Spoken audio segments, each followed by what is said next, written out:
नमस्कार, जय हिंद, वंदे मातरम। दोस्तों, सीटेट पेपर 2 सोशल साइंस के लिए आपको एनसीईआरटी पढ़नी पड़ती है। उसी के अंतर्गत मैंने संपूर्ण एनसीईआरटी हिस्ट्री, ज्योग्राफी और पॉलिटी के ऐसे टॉप क्वेश्चन सिलेक्ट किए हैं जो कि आपकी परीक्षा के लिए सर्वाधिक महत्वपूर्ण साबित होंगे। आइएगा इस इम्पोर्टेंट क्लास को शुरू करते हैं। पहला क्वेश्चन यहाँ पर आ चुका है।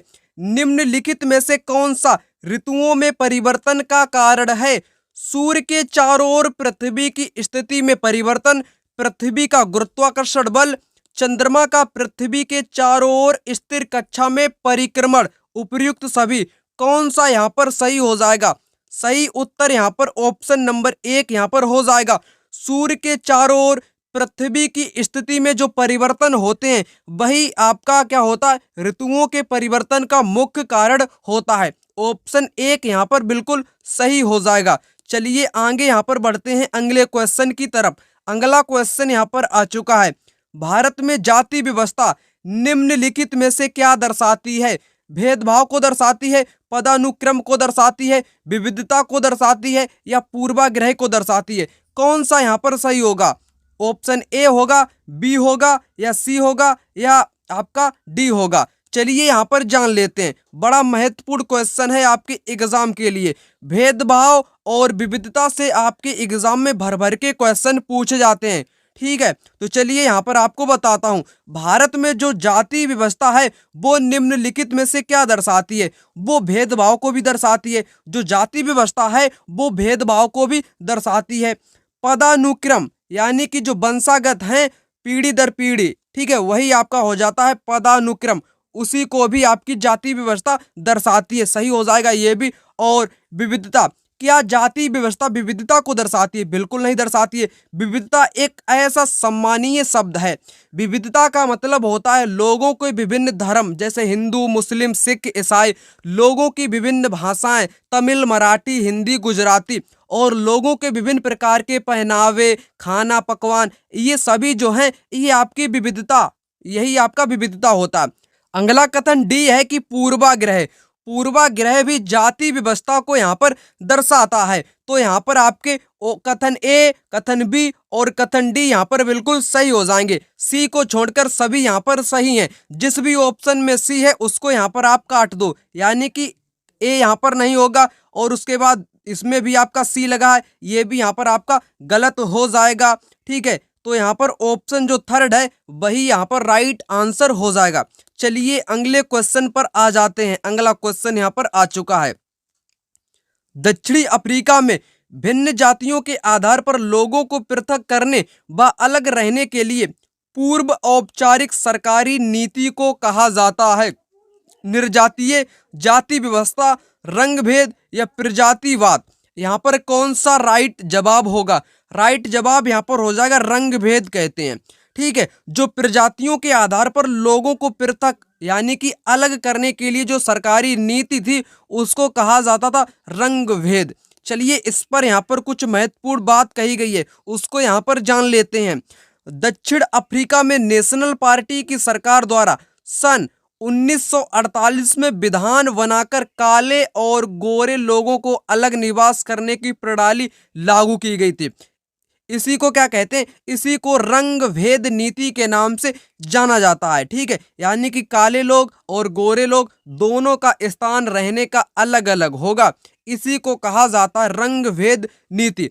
अफ्रीका की भाषा में अपार्थीड का शाब्दिक अर्थ होता है अलगाव या पृथकता। यह नीति 1944 में समाप्त कर दी गई थी और शुरू 1948 में आपकी की गई थी और 1994 में समाप्त कर दी गई थी। चलिए अगले क्वेश्चन पर यहाँ पर आ जाते हैं। अगला आ चुका है यहाँ पर।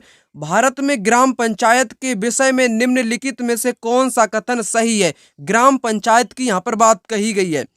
समुदाय के काम के लिए ग्राम पंचायत दान ले सकते हैं, बिल्कुल ले सकते हैं। ग्राम पंचायत के पास स्थानीय कर लगाने की भी शक्ति होती है। क्या उनके पास शक्ति होती है? बिल्कुल होती है। ग्राम पंचायत के पास स्थानीय लोगों से कर लगाने के लिए। अलग अलग राज्य पंचायत के विषय में अलग अलग कानून बना सकते हैं। बिल्कुल, जैसे आपका गुजरात हो गया, बिहार हो गया, उत्तर प्रदेश हो गया, ठीक है। उनकी जो राज्य हैं वो अपने पंचायत के लिए अलग अलग कानून पारित कर सकते हैं, बना भी सकते हैं। यहाँ पर सही हो जाएगा।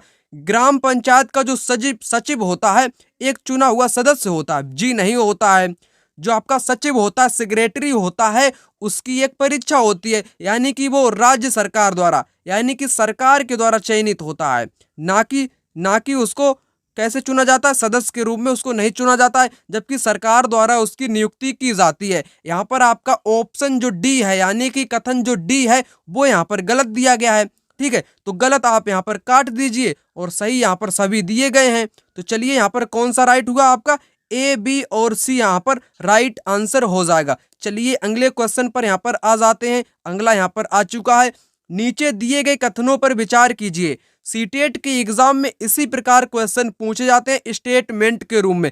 स्टेटमेंट ए दिया है और स्टेटमेंट बी दिया है, फिर आपसे पूछेगा 4 विकल्प करके कौन सा इसमें सही है, गलत है, ठीक है। तो चलिए यहाँ पर आपको बताता हूँ, नीचे कथन आपके दिए गए, इसमें से आपको सही पहचानना है।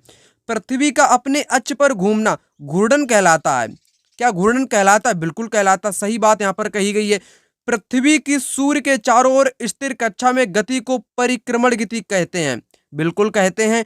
कौन सा यहाँ पर सत्य है? दोनों ही यहाँ पर सही हो जाएंगे, ठीक है। पृथ्वी पर जो अपने अक्ष पर घूमता है या घूर्णन करता है उसको घूर्णन गति कहते हैं या घूर्णन कहलाता है, ठीक है। और घूर्णन गति को ही क्या कहते हैं? परिक्रमण गति कहते हैं। और एक आपकी होती है परिभ्रमण गति। यहाँ पर समझा देता हूँ आपको, ठीक है। राइट आंसर यहाँ पर दोनों हो जाएंगे। पृथ्वी की जो गतियां होती हैं, पृथ्वी की 2 गतियां होती हैं। पहली गति कौन सी होती है? परिक्रमण गति। और दूसरी आपकी होती है कौन सी होती है? परिभ्रमण। परिभ्रमण गति आपकी दूसरी वाली होती है। जो आपकी परिक्रमण गति होती है इसी को कहते हैं वार्षिक गति। कौन सी गति? इसी को कहते हैं वार्षिक गति के नाम से भी जानते हैं। और परिभ्रमण को दैनिक गति के नाम से, किस गति से? दैनिक गति के नाम से भी जानते हैं, ठीक है। तो आप लोगों ने यहाँ पर इतना समझ लिया। चलिए अगले क्वेश्चन पर यहाँ पर आ जाते हैं। अगला यहाँ पर कहता है कि निम्नलिखित में से कौन सा भारतीय धर्मनिरपेक्षता के संबंध में सही है? किस संबंध में? धर्मनिरपेक्षता की यहाँ पर बात की गई है, ठीक है। कथन ए, राज्य का हस्तक्षेप धर्म में संभव है। राज्य धार्मिक मामलों में हस्तक्षेप नहीं कर सकता है।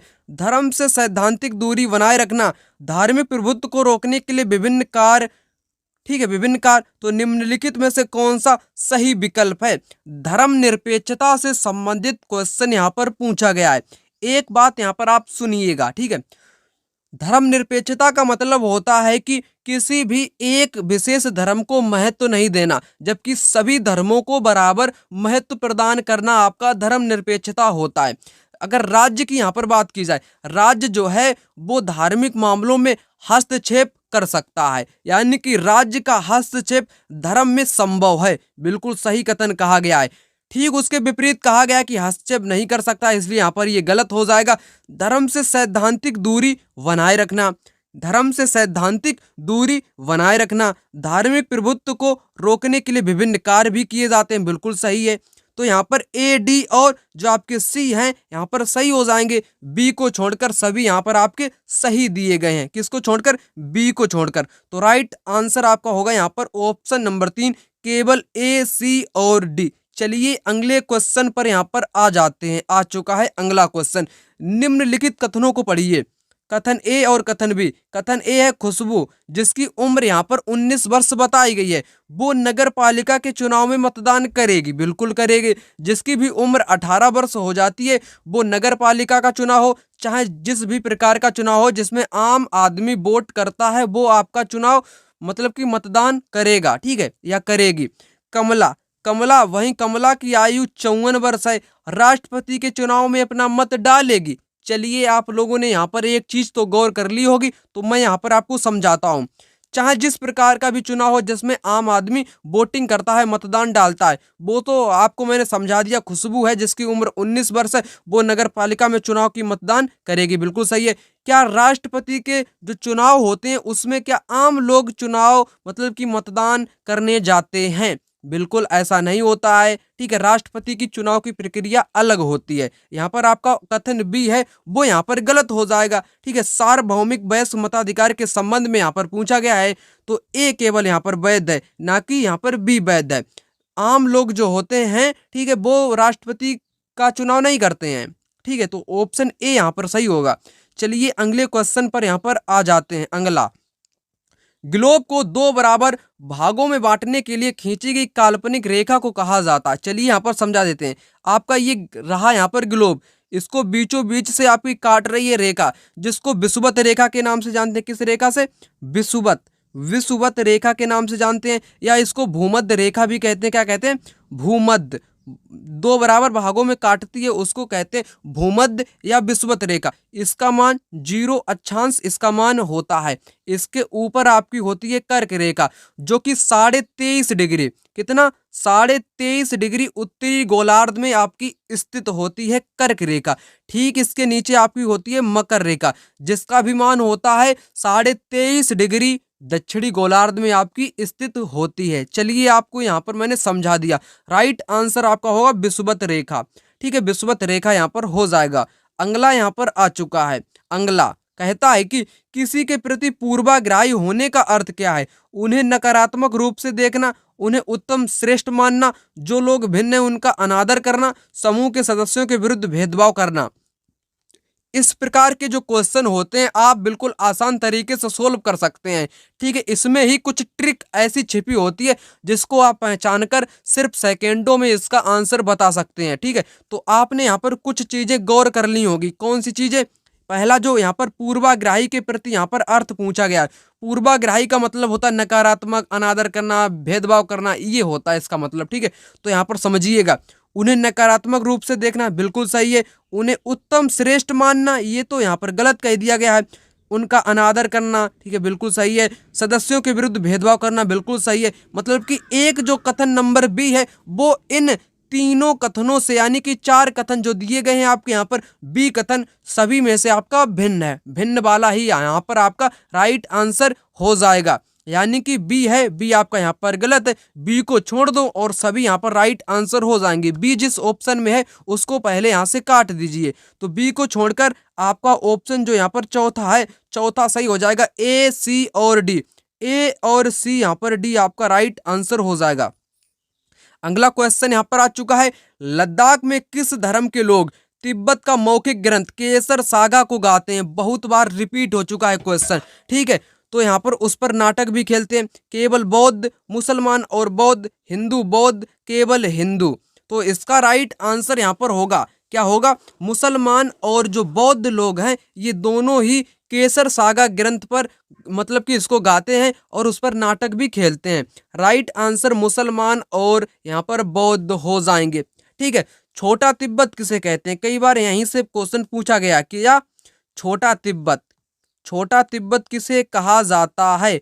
छोटा तिब्बत किसको कहा जाता है? बड़ा ही महत्वपूर्ण है। लद्दाख को, किसको? लद्दाख को कहा जाता है छोटा तिब्बत। आपके जो छोटा तिब्बत यानी कि लद्दाख में है, वहां पर आपका केसर सागा जो ग्रंथ है वो बहुत फेमस है। ये जो ग्रंथ है ये कहाँ का है तो ये तिब्बत का, लेकिन इसको मुसलमान और बौद्ध लोग, जो कि यहाँ पर आपकी इन्हीं की जनसंख्या पाई जाती है, इसलिए इसी को गाते हैं, इसी पर नाटक खेलते हैं। चलिए अगले क्वेश्चन पर यहाँ पर आ जाते हैं। अगला यहाँ पर आ चुका है। यदि कोई स्थान ग्रीनविच से 20 डिग्री, ठीक है, पूर्व में स्थित है, तब ग्रीनविच और उस स्थान के समय में कितना अंतर होगा?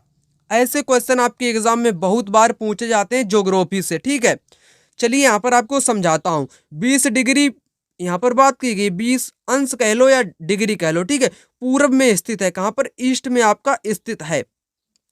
तो चलिए आपको मालूम होगा, क्या मालूम होगा? एक जो डिग्री होता है उसमें कितने मिनट होते हैं? आपके 4 मिनट होते हैं। कितने मिनट? 4 मिनट आपके होते हैं। ठीक है, तो यहाँ पर दिया गया है 20 डिग्री, तो 20 डिग्री में कितने मिनट हो जाएंगे? 4 का गुणा आप 20 में करोगे, यानी कि 80 मिनट आपके हो जाएंगे। 80 मिनट में कितने घंटे होंगे? 60 और 20 आपके हो जाएंगे 80, यानी कि 1 घंटा 20 मिनट। कितना? 1 घंटा और 20 मिनट। 1 घंटा 20 मिनट यहाँ पर इसका राइट जवाब होगा। ठीक है, तो आपने यहाँ पर बिल्कुल आसान तरीके से इस क्वेश्चन को यहाँ पर सोल्व कर लिया। चलिए अगले क्वेश्चन पर यहाँ पर आ जाते हैं। नीचे दो कथन दिए गए हैं, ए और बी खिलाफत आंदोलन के बारे में है, यानी कि उसी के संदर्भ में खिलाफत आंदोलन के बारे में। तो कथन ए कहता है कि 1920 में अंग्रेजों ने तुर्की के सुल्तान खलीफा पर बहुत सख्त संधि थोप दी थी, बिल्कुल थोप दी थी। भारतीय मुसलमान चाहते थे कि पुराने ऑटोमन साम्राज्य में स्थित पवित्र मुस्लिम स्थानों पर खलीफा का नियंत्रण नहीं होना चाहिए। सही विकल्प का यहाँ पर चयन करें। यहाँ पर जो मैं आपको यहाँ पर बिल्कुल आसान शब्दों में समझा देता हूँ। खिलाफत आंदोलन जो है, वहाँ के जो तुर्की के सुल्तान है खलीफा पर उन्होंने संधि थोप दी थी 1920 में, बिल्कुल सही कथन कहा गया है।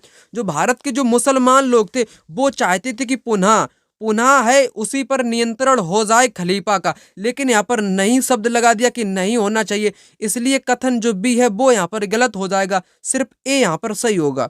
ठीक है, ऑप्शन यहाँ पर आपका 4 नंबर का सही हो जाएगा। ए सही परंतु बी गलत। चलिए अगले क्वेश्चन पर यहाँ पर आ जाते हैं। महाजनपदों के राजाओं शासकों से नियमित कर वसूलते थे। कौन सा यहाँ पर कर के स्रोत थे? फसलों पर भी कर वसूलते थे, शिल्पकारों पर भी वसूलते थे, व्यापारियों पर भी वसूलते थे, तीर्थ यात्रियों पर नहीं वसूलते थे। ये यहाँ पर गलत है। ठीक है, डी यहाँ पर गलत है, ए बी सी यहाँ पर राइट आंसर हो जाएंगे। ऑप्शन यहाँ पर आपका जो है तीसरे नंबर का वो यहाँ पर सही होगा, ए बी और सी। बड़ा महत्वपूर्ण है जनपद काल। चलिए यहाँ पर मैंने एनसीईआरटी का यहाँ पर आपको स्क्रीनशॉट लगाकर यहाँ पर दिखा देता हूँ, जो कि आपके एग्जाम के लिए महत्वपूर्ण है। ठीक है, तो जो महाजनपद थे उनके जो किले होते थे उसमें वो सेना रखते थे। सेना के लिए क्या जरूरत है, उनको मतलब कि उनको वेतन भी देना पड़ता था। वेतन उनको कैसे मिलेगा? उनको मिलेगा कर के रूप में। महाजनपदों के राजा लोगों के द्वारा समय समय पर उपहारों पर निर्भर ना रहकर अब नियमित कर वसूलते थे।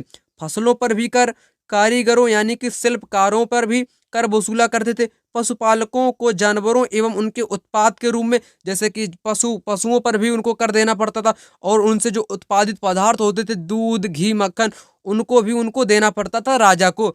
और व्यापारियों को भी देना पड़ता था। आखेट यानी कि शिकार करने वाले संग्राहक जो जंगल से वस्तुओं को एकत्रित करते हैं, कंदमूल, फल, वो भी राजाओं को कर के रूप में उनको देना पड़ता था। आपने यहाँ पर समझ लिया होगा। चलिए अगले क्वेश्चन पर यहाँ पर आ जाते हैं। अगला यहाँ पर आ चुका है क्वेश्चन नंबर 14। निम्नलिखित में से कौन से कथन बुद्ध के उपदेशों से संबंधित सही है? सही कथन यहाँ पर आपको पहचानना है। बुद्ध के उपदेशों से हमारे कष्ट और दुख हमारे पिछले जन्मों के परिणाम हैं। बिल्कुल सही कहा है। गौतम बुद्ध ने कहा है कि जो हमारे कष्ट हैं, दुख हैं, वे हमारे पहले यानी कि पहले जन्म के ये परिणाम भुगतने पड़ रहे हैं। और इनका जो कारण उन्होंने बताया है, इनकी जो वजह बताई है, वो है हमारे कष्ट और दुख हमारी लालसाओं यानी कि इच्छाओं की वजह से है। इसी को उन्होंने तृष्णा कहा है। इच्छाओं को क्या कहा है? तृष्णा कहा है। और कहीं जगह पर आपको तन्हा भी लिखा मिलेगा। ठीक है, तो ये शब्द आपके दोनों एक ही हैं, क्योंकि एग्जाम में एक बार पूछा गया है कि जो गौतम बुद्ध हैं यानी कि बुद्ध हैं, उन्होंने हमारी दुखों का जो इच्छाएं हैं, लालच है, उसका जो कारण बताया है, वजह क्या है, तब वहां पर ऑप्शन में तन्हा इस टाइप का लिखा था। तभी मैं कहता हूं आप यहाँ पर शब्द को गौर से देखिएगा। तृष्णा भी होता है और एक आपका तन्हा भी शब्द दिया गया है एनसीईआरटी पुस्तक में, इसलिए। तो यहाँ पर कथन आपके ये दोनों यहाँ पर सही हो चुके हैं। और एक खुशहाल जीवन के लिए बुद्ध के सभी अनुयायियों को उनके उपदेशों को मानना और पालन करना आवश्यक था। बुद्ध ऐसे नहीं, मतलब कि बुद्ध ये नहीं कहते कि हमारी कही गई बातों का आप पालन करो, उपदेश मानो। ठीक है, तो यहाँ पर सी गलत हो जाएगा कि खुशहाल जीवन के लिए बुद्ध के अनुयायी उनके उपदेशों को मानना और पालन करना आवश्यक था, ये गलत होगा। ए और बी यहाँ पर सही हो जाएंगे। आपके ऑप्शन नंबर 2 यहाँ पर राइट हो जाएगा। चलिए अगला क्वेश्चन यहाँ पर आ चुका है। भारतीय संविधान में एक प्रावधान है जो कि सरकार द्वारा सत्ता के मनमाने इस्तेमाल को जनता से बचाता है। निम्नलिखित में से उसकी पहचान करिएगा। बड़ा ही सरल क्वेश्चन है। ठीक है, क्वेश्चन आप यहाँ पर पढ़ सकते हैं और इसका जो जवाब है, इसका जवाब आप सभी लोग कमेंट बॉक्स में कमेंट करेंगे। ऐसे कमेंट मत करिएगा 1 2 3। ठीक है, सिर्फ आप नाम लिखकर वहां पर कमेंट करेंगे कि कानूनी अधिकार है, मौलिक है, ठीक है, क्या है? आप इस प्रकार से कमेंट करिएगा इसका आंसर क्वेश्चन नंबर 15 का। चलिए अगले क्वेश्चन की यहाँ पर बात करते हैं। क्वेश्चन नंबर 16 कहता है कि सतत पोषणीय विकास के बारे में दिए गए कथनों पर विचार कीजिए। सबसे पहले आपको मालूम होना चाहिए कि जो सतत पोषणीय विकास होता है आखिर वो क्या होता है। चलिए आपको यहाँ पर बिल्कुल आसान शब्दों में समझाता हूँ। ऐसा विकास जिसमें आने वाली जो भविष्य की पीढ़ियां हैं वो भी संसाधनों का उपयोग कर सकें और संसाधन को इस प्रकार से बचाए रखो, वही आपका होता है सतत पोषणीय विकास। ठीक है। कथन ए, सतत पोषणीय विकास का तात्पर्य संसाधनों का अधिकतम दोहन करना है, नहीं बचाए रखो, यही होता है। यहाँ पर गलत हो जाएगा। सतत पोषणीय विकास के अभाव में अनवीकरणीय संसाधन निश्चित रूप से शीघ्र समाप्त हो सकते हैं। कौन यहाँ पर सही है? सतत पोषणीय के अभाव में जो अनवीकरण संसाधन हैं, यानी कि आपके पेट्रोलियम हो गए, खनिज हो गया, कोयला हो गया, ये संसाधन शीघ्र ही समाप्त हो सकते हैं। बिल्कुल हो सकते हैं, सही कहा गया है। यहाँ पर बी आपका सही है और सभी यहाँ पर गलत हैं। बी यहाँ पर सही है। ऑप्शन यहाँ पर आपका 4 सही होगा। ए गलत है किंतु बी यहाँ पर बिल्कुल सही दिया गया है। अनवीकरण संसाधन कैसे होते हैं? जो कि जिनका एक बार उपयोग करने के बाद मतलब कि दोबारा उपयोग में नहीं आ सकते हैं। जैसे आपका पेट्रोलियम हो गया, खनिज हो गया, ठीक है, कोयला हो गया, एक बार उपयोग कर लो दोबारा उपयोग में नहीं आ सकते हैं। और एक होता है आपका नवीकरण। नवीकरण भी यहाँ पर आपको समझाता हूँ। ऐसे संसाधन जिनका उपयोग पुनः कर लो, प्राप्त कर लो, जैसे कि जल ऊर्जा, पवन ऊर्जा, सौर ऊर्जा, प्राकृतिक गैस। चलिए यहाँ पर आपने समझ लिया होगा। अगले क्वेश्चन की यहाँ पर बात करते हैं। समय रेखा इतिहास के शिक्षण में क्यों इस्तेमाल की जाती है? समय रेखा कारण एवं प्रभाव को संबंध दर्शाने के लिए, संगठन की आंतरिक संरचना प्रदर्शित करने, दो कालखंडों के मध्य संबंध का पता लगाने, जानकारी को सारणी के रूप में प्रस्तुत। राइट आंसर यहाँ पर आपका होगा दो कालखंडों के मध्य। जैसे कि जो इतिहास में जो शिक्षण है समय रेखा, उसका जो महत्व है वो क्या होता है। जैसे यहाँ पर आप समझ लीजिए, सिंधु घाटी सभ्यता के बाद आपका वैदिक काल आया, मतलब कि एक टाइम के अनुसार ही चल रहा है, मतलब कि समय रेखा में आपका चल रहा है। यानी कि सिंधु घाटी सभ्यता है, उसके बाद आपका वैदिक काल है, तो इसके मध्य की जो क्या क्या इसमें घटित हुई घटना है उसी का जो संबंध पता किया जाता है, उसी के लिए आपकी समय रेखा का इस्तेमाल किया जाता है। आपने यहाँ पर समझ लिया होगा। ठीक है। राइट आंसर आपका ऑप्शन 3, दो कालखंडों के मध्य संबंध का पता लगाने के लिए। क्वेश्चन नंबर 18 यहाँ पर आ चुका है। निम्न कथनों पर विचार कीजिए। कथन ए और कथन बी यहाँ पर दिए गए हैं। मिश्रित कृषि में भूमि का उपयोग भोजन व चारे की फसल उगाने और पशुपालन हेतु किया जाता है। कथन बी, स्थानांतरित कृषि मुख्यतः उत्तर पूर्वी क्षेत्रों में प्रचलित है। चलिए यहाँ पर आपको बताता हूँ। जो आपकी मिश्रित कृषि होती है, कैसी कृषि? मिश्रित वाली कृषि में आपके क्या किए जाते हैं? भोजन वाली फसल भी इसमें उगाई जाती है, उसी के साथ इसमें चारे वाली फसल भी उगाई जाती है, और उसी के साथ इसमें पशुओं को चराया भी जाता है। पशुओं को चराया भी जाता है। ये आपकी होती है मिश्रित कृषि। आपने यहाँ पर समझ लिया, यानी कि स्टेटमेंट ए यहाँ पर बिल्कुल ट्रू है, यानी कि बिल्कुल सही दिया गया है। कथन बी की यहाँ पर बात करते हैं। स्थानांतरित कृषि, जिसको झूम कृषि के नाम से भी जानते हैं, जिसको उत्तर पूर्वी क्षेत्र में प्रचलित है, जिसको झूमिंग कृषि कहते हैं। ठीक है। और जो झूमिंग कृषि है या स्थानांतरित शील कृषि है, शिफ्टिंग एग्रीकल्चर जो है, इसको ब्राजील में क्या कहते हैं? क्वेश्चन पूछा जा चुका है, इसलिए यहाँ पर बताता हूं मैं। ब्राजील में इसको रोका कहते हैं। ब्राजील में क्या कहते हैं? रोका कहते हैं। मैक्सिको की अगर बात करें, किसकी? मैक्सिको में इसको मिल्पा कहते हैं। क्या कहते हैं? मैक्सिको में इसको मिल्पा कहते हैं। और इंडोनेशिया और मलेशिया की बात करें, किसकी? इंडोनेशिया और मलेशिया की बात करें, तब आपको बताना है लादांग कहते हैं। क्या कहते हैं? तब इसको कहते हैं लादांग। ठीक है। तो मैंने आपको यहाँ पर सभी चीजें एक एक करके यहाँ पर आपको बता दी। ठीक है। तो राइट आंसर यहाँ पर दोनों यहाँ पर आपकी हो जाएंगे, ए और बी यहाँ पर दोनों सही हैं। चलिए अगले क्वेश्चन की यहाँ पर बात करते हैं। अगला क्वेश्चन नंबर यहाँ पर 19। निम्नलिखित में से कौन विषैले खतरनाक उद्योगों और कार्यस्थल के उदाहरण हैं? खतरनाक विषैले की यहाँ पर बात की गई। कपड़ा फैक्ट्री, जहाज तोड़ने के उद्योग, कीटनाशक बनाने के उद्योग, चाय बागान। कौन सा यहाँ पर सही होगा? जैसे कि आपने यहाँ पर उदाहरण देख लिया, विषैले जो खतरनाक उद्योग या कार्यस्थल होते हैं उसमें आपका कीटनाशक बनाने का जो उद्योग होता है ये तो बहुत ही ज़्यादा खतरनाक विषैला होता है, क्योंकि इसमें विषैले मतलब कि कीटनाशक मारने वाले ऐसे चीज़ें यहाँ पर निर्माण की जाती हैं। तो यहाँ पर आपने समझा कि सी यहाँ पर बिल्कुल सही है। सी आपके ऑप्शन में यहाँ पर भी है और यहाँ पर भी है, और यहाँ पर तो सभी गलत हो ही जाएंगे। ठीक है, चाय बागान कोई विषैला खतरनाक उद्योग नहीं होता है। ठीक है, और यहाँ पर जहाज तोड़ने के उद्योग क्या कोई विषैले खतरनाक होंगे? जी नहीं होंगे। कपड़ा फैक्ट्री आपकी क्या विषैली हो जाएगी? नहीं हो जाएगी। ठीक है, तो यहाँ पर आपका ऑप्शन जो सी है वो यहाँ पर आपका सही हो जाएगा। ठीक है, तो चलिए अगले क्वेश्चन की यहाँ पर बात करते हैं। अगला, अक्षांशों के बारे में निम्नलिखित कथनों को यहाँ पर पढ़िए और उसका सही आंसर आपको देना है। दक्षिण ध्रुवीय वृत्त विषुवत रेखा के 23.5 डिग्री अक्षांश दक्षिण में स्थित है। नहीं, 23.5 डिग्री दक्षिणी में जो स्थित है उसको कहते हैं मकर। क्या कहते हैं? मकर रेखा कहते हैं। और यहाँ पर बात की गई कर्क रेखा जो है आपकी वो दक्षिणी गोलार्ध में होकर गुजरती है। दक्षिणी गोलार्ध में नहीं, कर्क रेखा आपकी उत्तरी गोलार्ध में होकर गुजरती है। ये भी यहाँ पर आपका गलत हो जाएगा। मकर रेखा आपकी दक्षिणी गोलार्ध से होकर गुजरती है, बिल्कुल सही है, जो कि 23.5 डिग्री जो कि आपकी दक्षिणी गोलार्ध में होकर गुजरती है। उत्तर ध्रुवीय व्रत ये भी यहाँ पर गलत होगा। ऑप्शन जो यहाँ पर सी है वही केवल यहाँ पर आपका राइट आंसर यहाँ पर हो जाएगा, ऑप्शन नंबर सी। ठीक है, सी यहाँ पर सही होगा। चलिए अगले क्वेश्चन पर यहाँ पर आ जाते हैं। आ चुका है यहाँ पर अगला, निम्नलिखित में से कौन से पूरा पाषाण स्थल में चूना पत्थर से बने औजार मिले हैं? आपके एग्जाम में पूछा जा चुका क्वेश्चन है। ठीक है, तो ब्रह्मगिरी, हुंसकी, इनामगांव, कोल्डी हवा। तो चलिए यहाँ पर चूना पत्थर से निर्मित औजार जो आपके मिले हैं वो हुंसगी से मिले हैं। हुंसगी आपका कहाँ पर है? हुंसगी आपका किस राज्य में पड़ता है? कमेंट करके आप बताइएगा, कमेंट करके बताइएगा, जो कि पूरा पाषाण का आपका स्थल है। कोल्डी हवा आपके उत्तर प्रदेश में है। इनाम गांव आपके होड़ नदी के किनारे महाराष्ट्र के पुणे यानी कि महाराष्ट्र के पुणे में पड़ता है। ब्रह्मगिरी आपके कर्नाटक यानी कि दक्षिण भारत के इलाके में पड़ता है, पहाड़ियों के बीच वाला इलाका यहाँ पर बात की गई है। हुंसगी इसका राइट आंसर यहाँ पर हो जाएगा। आपको यहाँ पर कमेंट करना है हुंसगी जो है ये पूरा पाषाण स्थल किस वर्तमान राज्य में पड़ता है। अगला यहाँ पर आ चुका है मिलान करने वाला क्वेश्चन।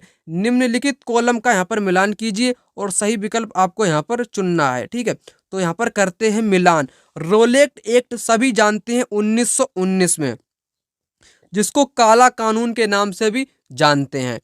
पूर्ण स्वराज की मांग 1929 में किसने की थी? पंडित जो जवाहरलाल नेहरू हैं उन्होंने पूर्ण स्वराज की मांग की थी लाहौर अधिवेशन। किसमें? लाहौर अधिवेशन 1929 में। ठीक है, असहयोग आंदोलन और दांडी यात्रा। असहयोग आंदोलन आपका 1921 और दांडी मार्च आपका 1923।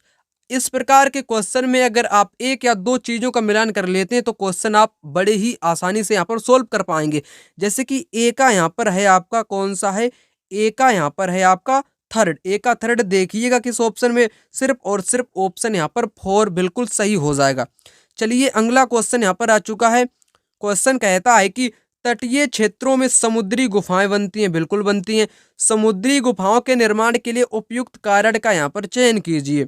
मानव निर्मित गतिविधि, सैलों का गिरना, पवन अपर्दन, तरंगों द्वारा अपर्दन एवं निक्षेपण।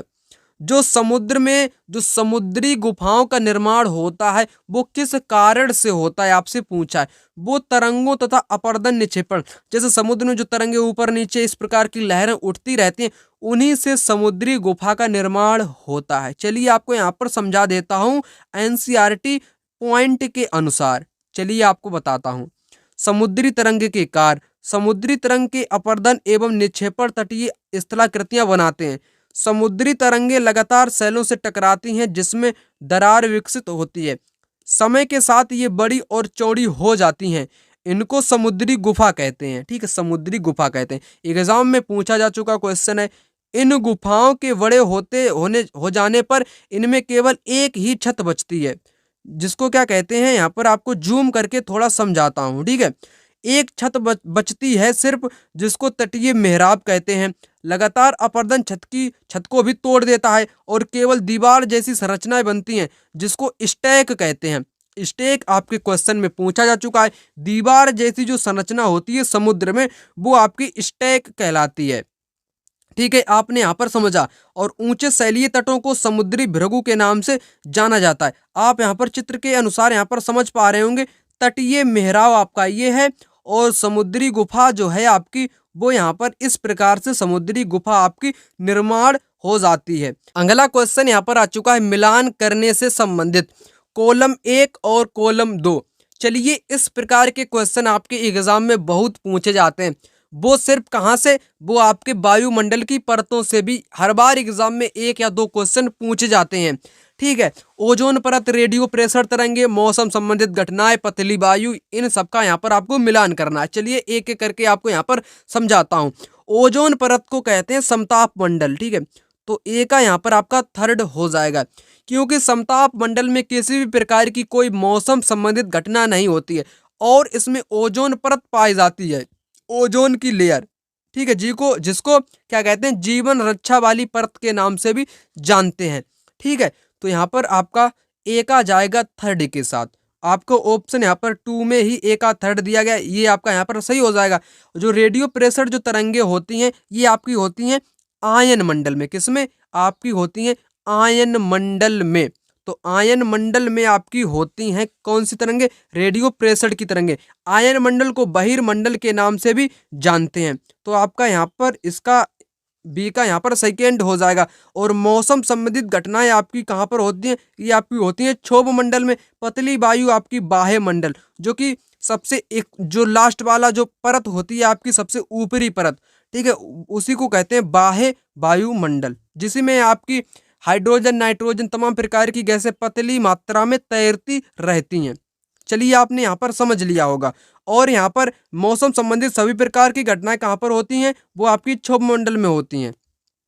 अगला क्वेश्चन यहाँ पर आ चुका है। क्वेश्चन कहता है, क्या कहता है? निम्नलिखित में से ग्लोब के बारे में सही कथन का यहाँ पर चयन कीजिए। किसके बारे में? ग्लोब के बारे में। ग्लोब पर अक्षांश व देशांतर खींचे होते हैं, बिल्कुल। यह अपने अक्ष पर झुकी हुई अवस्था में है, बिल्कुल सही है। यह पृथ्वी का वास्तविक प्रतिरूप होता है, ग्लोब, सही है। यह अंडाकार आकृति में नहीं है, जबकि ये बीच में उभरी है और किनारों पर चपटी है। बीच में कैसी है ग्लोब? बीच में आपकी उभरी हुई है और किनारों पर आपकी यहाँ पर चपटी है और बीच में यहाँ पर आपकी उभरी हुई है। इसी को कहते हैं भू आब। क्या कहते हैं? इसी चीज को कहा जाता है भू आब। पृथ्वी को मतलब कि ग्लोब को भू आब कहते हैं, क्योंकि बीच में उभरी है और किनारों पर ये चपटी है, ध्रुवीय क्षेत्रों में ये चपटी है। तो डी यहाँ पर आपका अंडा आकृति वाला नहीं होगा। ठीक है, तो डी को छोड़कर सभी यहाँ पर आपके सही जवाब हो जाएंगे। डी इसमें ये गलत होगा, ये भी बचा आपका ऑप्शन 2, जो कि यहाँ पर सही हो जाएगा। चलिए अगले क्वेश्चन पर यहाँ पर आ चुके हैं। क्वेश्चन नंबर यहाँ पर आपका 26।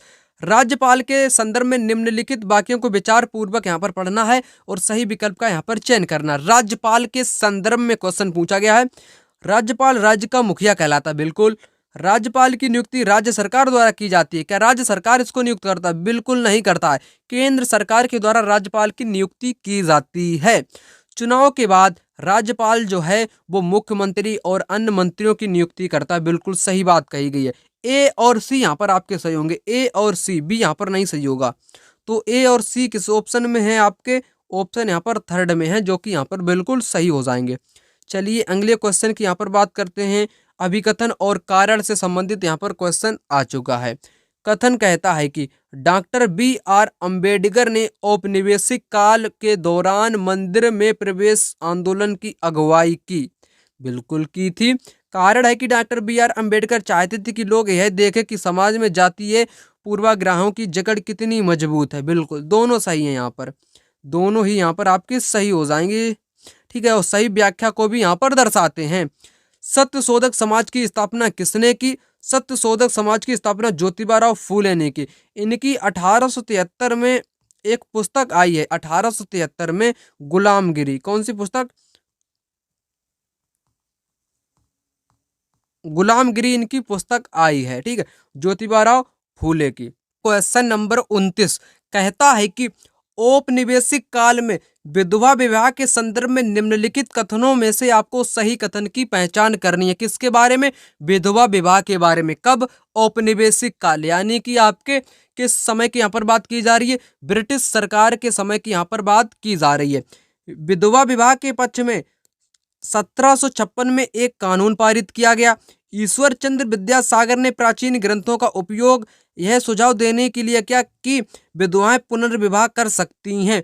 विधवा विवाह कानून पारित होने के बाद विवाह करने वाली विधवा महिलाओं की संख्या में काफी बढ़ोतरी हुई। जिन विधवाओं से विवाह किया गया उन्हें समाज में आसानी से स्वीकारा गया, यहाँ तक कि रूढ़िवादी तबके ने भी उनकी प्रशंसा की। तो यहाँ पर आपको सही बताना था। सही कथन यहाँ पर आपका ऑप्शन 2 हो जाएगा। ईश्वर चंद्र विद्यासागर ने प्राचीन ग्रंथों का उपयोग करके सुझाव दिया कि जो विधवाएं महिलाएं हैं वो पुनर्विवाह कर सकती हैं। आपका यह कानून कब पारित किया गया था? ये आपका 1856 में पारित किया गया था। कब? 1856 में। लॉर्ड डलहौजी। कौन सा? डलहौजी। इसने आपका क्या पारित किया था? इसी ने आपके विधवा विवाह कानून पारित किया था 1856 में, लॉर्ड डलहौजी ने। ठीक है, तो यहाँ पर आपका सही कौन सा हुआ? ऑप्शन 2 यहाँ पर सही है। और इनको समाज में आसानी से स्वीकारा नहीं गया था, जबकि जो रूढ़िवादी तबके थे उन्होंने इनकी बहुत क्या की? घृणा की, यानी कि इनका विरोध किया, कह सकते हो विरोध किया, ना कि इनकी प्रशंसा की। इसीलिए ये सब यहाँ पर गलत हो जाएंगे। सही उत्तर आपका यहाँ पर ऑप्शन 2 यहाँ पर हो जाएगा। चलिए अगले क्वेश्चन पर यहाँ पर बात करते हैं। निम्नलिखित में से स्वाभिमान आंदोलन की स्थापना किसने की? बड़ा महत्वपूर्ण है। तो ईवी रामास्वामी पेरियार ने, नारायण गुरु ने, BR अम्बेडकर या स्वामी विवेकानंद? सही उत्तर यहाँ पर आपका होगा ईवी रामास्वामी पेरियार। ठीक है, इन्होंने स्वाभिमान आंदोलन की शुरू की थी। ठीक है, राइट आंसर आपका हो जाएगा। अगला यहाँ पर आ चुका है। वंदगा शब्द को मध्ययुगीन काल के लिए किसके लिए उपयोग किया जाता था? ये जो है आपके गुलाम यानी कि दासों के लिए इसका उपयोग किया जाता था शब्द का। बंदगा का मतलब क्या होता था? गुलाम। यहाँ पर बात की जा रही है सल्तनत काल की। सल्तनत काल की बात की जा रही है। जैसे आपका कुतुबुद्दीन ऐबक है, वो आपका एक गुलाम था। ठीक है, गुलाम आपका था कुतुबुद्दीन ऐबक। तो गुलाम जो थे और जो मालिक था यानी कि जो राजा सम्राट था उसके प्रति बहुत वफादार होता था, पुत्र से भी ज्यादा। राजा जो है, राजा अपने पुत्र से भी ज्यादा बंदगा पर विश्वास करता था। ठीक है, तो आइए अगले क्वेश्चन की यहाँ पर बात करते हैं। पद, वेतन और सैन्य उत्तरदायित्व निर्धारित करने के लिए मुगलों द्वारा प्रयोग में लाई गई श्रेणी क्रम व्यवस्था कहलाती है। कल ही मैंने, यानी कि इससे पहले की जो मैंने आपको वीडियो प्रोवाइड की है उसमें मैंने मुगल साम्राज्य टॉपिक को खत्म किया है। ठीक है, तो जो पद, वेतन और सैन्य संबंधी जो उत्तरदायित्व निर्धारित किए गए हैं वो आपकी मनसबदारी व्यवस्था के अंतर्गत। कौन सी? मनसबदारी व्यवस्था के अंतर्गत। अगला यहाँ पर देख लीजिएगा अगला क्वेश्चन। संगम कविताओं में किन 3 राजवंशों को मूवेंदर कहा गया है? किसको कहा गया है? चोल चेर पांड को कहा गया है मूवेंदर। ठीक है, संगम कविताओं में। तो संगम कविताओं को क्या कहते हैं? संगम साहित्य के नाम से भी जानते हैं, जो कि तमिल की जो प्राचीन रचनाएं हैं उनको संगम साहित्य के नाम से यहाँ पर जानते हैं।